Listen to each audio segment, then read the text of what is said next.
Good evening, friends. This is David Warren, back for another night's fire. It is Saturday night, October the 25th of 2025, and Halloween is just a week away. I will soon be joined by Stephanie.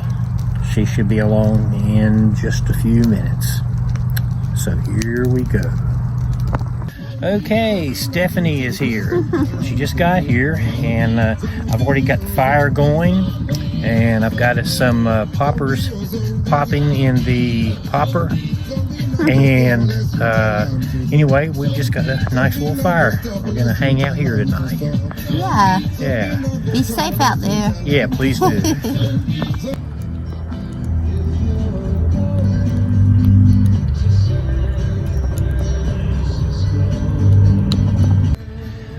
Stephanie and I have been eating some jalapeno poppers I fixed for us tonight, and they're good, but you get one with a seed. I'm still recovering. You got one, didn't you? Mm-hmm. 1.5. One and a half that was real bad. Mm-hmm. Yeah, but I don't know if she can take it better than I can. I had to sit and kind of gather my thoughts. I mean, it gets up in your brain. Yeah, it gets up in your brain. I mean, I had smoke coming out of my ears. And eyes watering. Eyes watering. I mean, man, and I still have a little bit left over here. And I'm just taking a break before I finish it.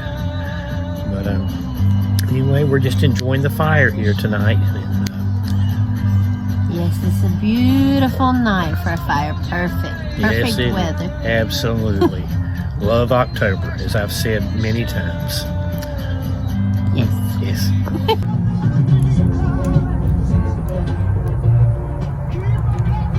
Well, Stephanie and I are still out here by the fire. We've been talking about all kinds of things, mainly about, just different teaching experiences and all that. And I was telling her some of my substitute stories, having to substitute for the first and second grade combined class at Wingate Elementary. This is back in 1977, I think. And but we're just sitting there trading little teaching stories here by the fire. Yes. Yeah. She's got some really good ones. Well, so do you. Well, yeah. Well, we need to talk about them sometime on here and share them with everybody out there in TV land. Well, I don't know if you really can. Well, I mean, some of them, obviously. Because you gotta, if you do, you have to leave names out. Because oh, yeah, of course. No, I wouldn't name names or anything. But anyway, we're enjoying the fire and the music. And we'll be back. I do want to tell a little story here. I think Stephanie's heard this story over and over.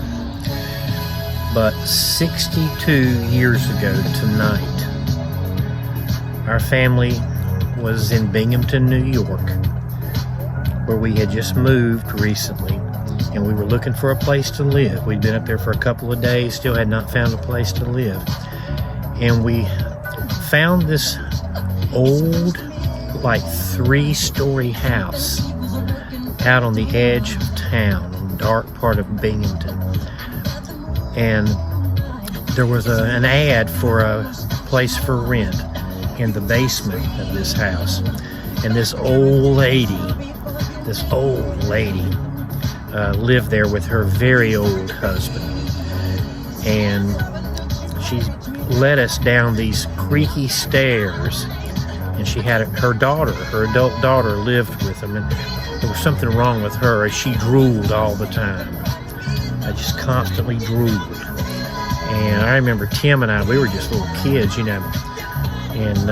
so we went down the steps, and the old woman said that her husband hated children, and she didn't care for them herself, but led us down into that basement and showed us where we were if we took it, we were gonna live for the next 2 years.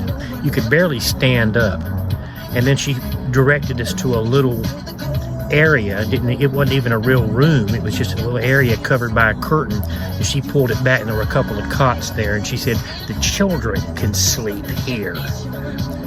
And my dad, being always wanting to say something nice and everything, I remember he told the woman, said, well, it certainly is very clean.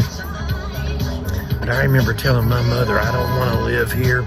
Not with that lady that drools all the time, and that old lady and that old man probably lives up on the 3rd floor. I mean, who knows what he does at night, And so my mom and dad assured us, no, we're not going to live here. And I was so glad. But it scared us to death, me and Tim. I mean, it just absolutely terrified us to think that we could have lived there for 2 years. I mean, it was, I don't know how to describe it. And my dad had said, if we can't find a place by the next day, we're going to try and go back to Cramerton. But it just so happened we found a little place out on Gardner Road. And way out in the country, a beautiful place. And so we finally, moved there. But that was 62 years ago tonight.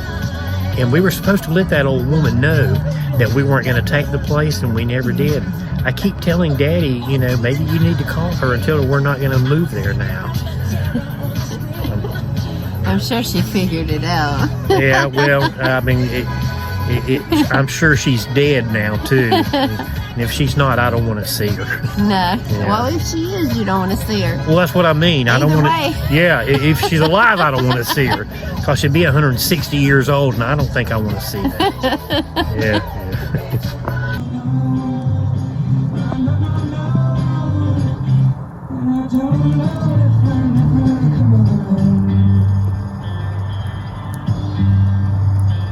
Okay, Stephanie's got a story she wants to tell now. Yeah. So, when I guess I was in about 3rd grade, maybe 4th, there was this kid down the street from me, and he would always ride his bike around me, like as I was walking home from school or walking to school. And I used to get really scared because I thought he was going to hit me. So anyway, he would ride around me with his sunglasses on, and he had, his hair layered and flipped up, and he would ride around me and say, I've got brains, and he would come this close to hitting me every time, and I'd be so scared.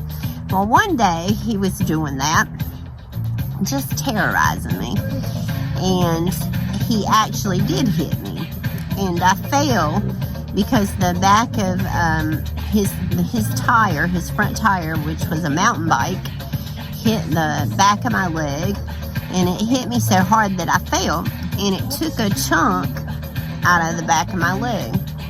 So it was bleeding really bad, and I made it home, and I was crying. So when I got there, my mom was like, what happened?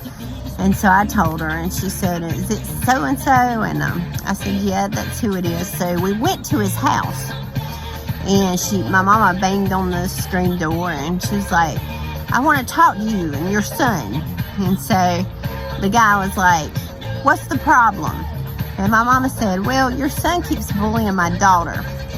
And the dad was just a jerk too, because he's like, well, your daughter needs to learn how to defend herself, And mama was like, well, I think you need to talk to your son. I'm not doing anything to my son. And the father was just as rude and misogynistic as the son. So anyway, I won't tell you everything my mother did there, but basically the dad had to buy a new screen door.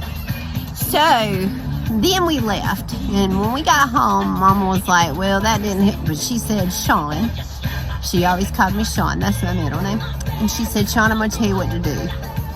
She's like, because I can't be with you every day coming to and from school, and I don't want you to be scared. And she said, so here's what you're going to do. She said, the next time he comes riding around you talking about how he's got brains and this kind of stuff, and he gets close to you with that bike, she's like, I want you to take that spelling book that you have in your hand, and I want you to fling it so hard into the spokes of his bike. And she's like, I promise you that'll stop him, and he won't do that again. So sure enough, a couple days later, he came riding on his bike. I've got brains, and trying to hit me with the bike. And I took my spelling book and I flung it right in the spokes in his front tire. And he went flying over the handlebars and hit his face. But I'm going to tell you, and he probably had to have some stitches because he was bleeding pretty bad. But you know what? He never bothered me again. If he saw me on one side of the street, he went to the other. So, I might have been small, but I guess I had more brains than he did. Yeah, I'd say you did. Yeah, Artemis has decided to come out and join us by the fire right now. Hey, Art. Yes. Hey, Art. Stephanie just saw a shadowy figure Walk around the corner of the house. walk around the corner of the house right there. And then She turned, vanished. and then they just vanished. Well, you know, it is getting closer to Halloween, and all the spooks and the ghouls and the drag nasties and Well, I just saw it out of the corner of my eye, out of my peripheral vision. But I remember I saw something when I was a kid. I mean, when I was like five years old, I saw my dad was carrying me into the house in Dallas, Texas, and I just happened to look up, and there was this shadowy thing walking behind us that had a rectangular shaped head. It had a rectangular shaped head, and it was walking right behind us. I'm not lying. That's true. That's true. Yeah. You never know. Yeah, no lie. Yeah, that's true. That's true. So, you don't know. You don't know what comes out at night. You don't know what's watching us as we're sleeping. That's why you always watch your surroundings when you can. Always watch your surroundings. This is one of my favorite songs. Reminds me of, I guess it reminds me of living in New York. I remember watching this on the Ed Sullivan Show. It was one of my mom's favorites, too. Really? Yeah, Petula Clark.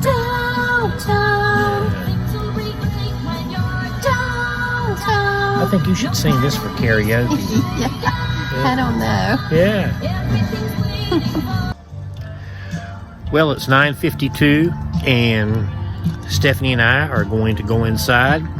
Fire's dying down, and I think we're going to go in and watch a scary movie. Ooh. So until next time, this is David Warren. And Stephanie. Back to you, Wolf.